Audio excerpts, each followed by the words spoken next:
নমস্কার বন্ধুরা, জয়াস কিচেনে আপনাদের জানাই অনেক অনেক স্বাগত আর অনেক অনেক ভালোবাসা। আপনারা কেমন আছেন? আশা করি সবাই ভালো আছেন, আমরাও ভালো আছি। আজকের আমি দারুণ স্বাদের একটা নিরামিষ রেসিপি নিয়ে এসে আপনাদের সামনে হাজির হয়েছি। বানাবো ওলের ডালনা, ছোলা আর আলু দিয়ে। খেতে অসাধারণ হয়েছিল বন্ধুরা। আপনারা বাড়িতে এইভাবে একবার হলেও বানিয়ে দেখবেন। ওলের রেসিপি তো অনেক রকমভাবে বানিয়েছেন, এইভাবে একবার খেয়ে দেখবেন, দারুণ লাগবে খেতে। এটা আমার শাশুড়ি মায়ের কাছ থেকে শেখা, দারুণ রান্না করতেন উনি। ভিডিওটা সম্পূর্ণ দেখার অনুরোধ রইল, আশা করি আপনাদের ভালো লাগবে। এই রকমভাবে বানিয়ে দুপুরবেলায় গরম গরম ভাতের সঙ্গেও ভালো লাগবে, আবার রাত্রিবেলায় রুটি, পরোটা, লুচির সঙ্গেও ভালো লাগবে। যদি ভালো লেগে থাকে তাহলে ইউটিউব থেকে দেখলে চ্যানেলটিকে সাবস্ক্রাইব করে পাশে থাকা বেল আইকনটি প্রেস করে দেবেন, আর ফেসবুক থেকে দেখলে পেজটাকে ফলো করে আমার পাশে থাকবেন। তো চলুন শুরু করা যাক।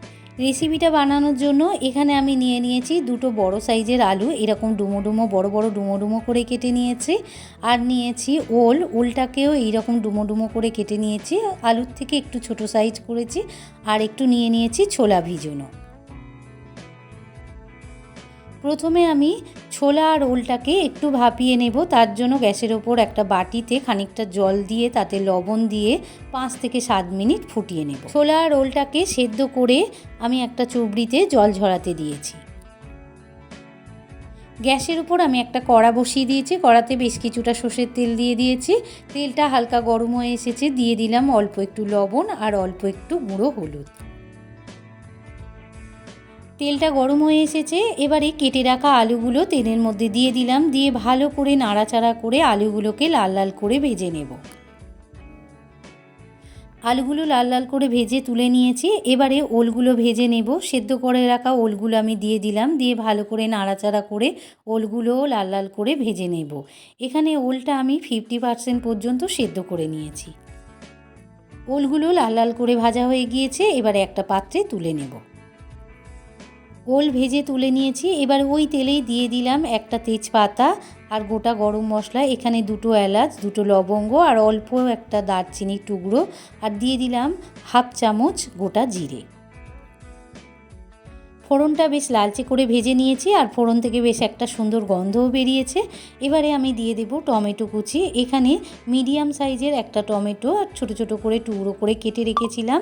টমেটোটা তেলের মধ্যে দিয়ে একটু নাড়াচাড়া করে ভাজাভাজি করে নেব। টমেটোটা দিয়ে অল্প একটু লবণ দিয়ে দিলাম, এতে করে টমেটোটা তাড়াতাড়ি গলে যাবে। লবণটা দেওয়ার জন্য তাড়াতাড়ি টমেটোটা গলে গিয়েছে। এবারে দিয়ে দেব আদা বাটা। এখানে আমি ছোটো চামচের 1 চামচ কাঁচা লঙ্কা আর আদা আগে থেকেই পেস্ট করে রেখেছিলাম, সেটা দিয়ে দিলাম, দিয়ে একটু কষিয়ে নেব যাতে আদার কাঁচা গন্ধটা ছেড়ে যায়। এবারে দিয়ে দেব হলুদ। এখানে ছোটো চামচের 1 চামচের একটু কম গুঁড়ো হলুদ দিয়ে দিলাম, দিয়ে দিলাম ঝাল লঙ্কার গুঁড়ো ছোটো চামচের 1/2 চামচেরও কম, ঝালটা বুঝে দেবেন, আর দিয়ে দিলাম স্বাদ মতো লবণ। এবার সমস্ত মশলা ভালো করে মিশিয়ে নিয়ে কষিয়ে নেব। যতক্ষণ পর্যন্ত মশলা থেকে তেল ছেড়ে না দিচ্ছে ততক্ষণ কষিয়ে নেব। ভালো করে কষিয়ে নিতে হবে। অল্প একটু জল বন্ধুরা আমি দিয়ে দিলাম, যাতে ওই মশলাটা কষার সময় পুড়ে না যায় বা তলায় ধরে না যায়। এবারে ভালো করে কষিয়ে নেব। মশলাটা ভালো করে কষানো হয়ে গিয়েছে, আর মশলা থেকে বেশ তেলও ছেড়ে দিয়েছে। দেখুন বন্ধুরা, মশলাটা আমি এরকম কষিয়ে নিয়েছি। যত ভালো মশলাটা কষানো হবে রান্নাটাও খেতে তত ভালো হবে। এবারে আমি দিয়ে দেব ভেজে রাখা আলু আর ওল আর সেদ্ধ করে রাখা ছোলাটা, দিয়ে ভালো করে মশলার সঙ্গে মিশিয়ে আরও 2 থেকে 3 মিনিট কষিয়ে নেব। 2 থেকে 3 মিনিট আমি কষিয়ে নিয়েছি আলু, ছোলা আর ওল মশলার সঙ্গে। এবারে দিয়ে দিলাম জল। এখানে আমি উষ্ণ গরম জল দিয়েছি, যেটা আগে থাকতে আমি একটু করে রেখে দিয়েছিলাম। উষ্ণ গরম জল দিয়ে রান্নাটা করলে খেতেও দারুণ হয় আর তাড়াতাড়িও হয়ে যায়। এবারে ভালো করে নাড়াচাড়া করে চাপা দিয়ে 4 থেকে 5 মিনিট ফুটিয়ে নেব। 5 মিনিট পর ঢাকাটা আমি সরিয়ে নিয়েছি। রান্নাটা প্রায় আমার হয়ে এসেছে, আলুটাও সেদ্ধ হয়ে গিয়েছে আর ওলটা তো হাফ সেদ্ধই করা ছিল। এবারে দিয়ে দেব গরম মশলা। এখানে সানরাইসের গুঁড়োর গরম মশলা আমি ছোটো চামচের হাফ চামচ দিয়ে দিলাম। গরম মশলাটা দিয়ে আরও 1 মিনিট আমি একটু ফুটিয়ে নিয়েছি। একদম কমপ্লিট হয়ে গিয়েছে আমার ওলের ডালনা। কত সুন্দর দেখতে হয়েছে দেখুন বন্ধুরা। গ্রেভিটাও আমি এরকম রাখবো, আরও ঠান্ডা হয়ে গেলে গ্রেভিটা আরও মাখা মাখা হয়ে যাবে। ওলের ডালনা আমার একদম কমপ্লিট হয়ে গিয়েছে।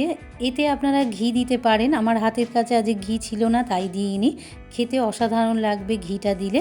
যদি ভালো লেগে থাকে তাহলে আমার চ্যানেলটিকে লাইক আর বেশি বেশি করে শেয়ার করে দেবেন।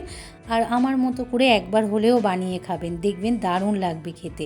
আর কমেন্টে জানাতে ভুলবেন না যেন আপনাদের কেমন লাগলো। আপনারা ভালো থাকুন, সুস্থ থাকুন। আবার দেখা হবে অন্য কোনো একটা রেসিপি নিয়ে। আজ এই পর্যন্ত, ধন্যবাদ।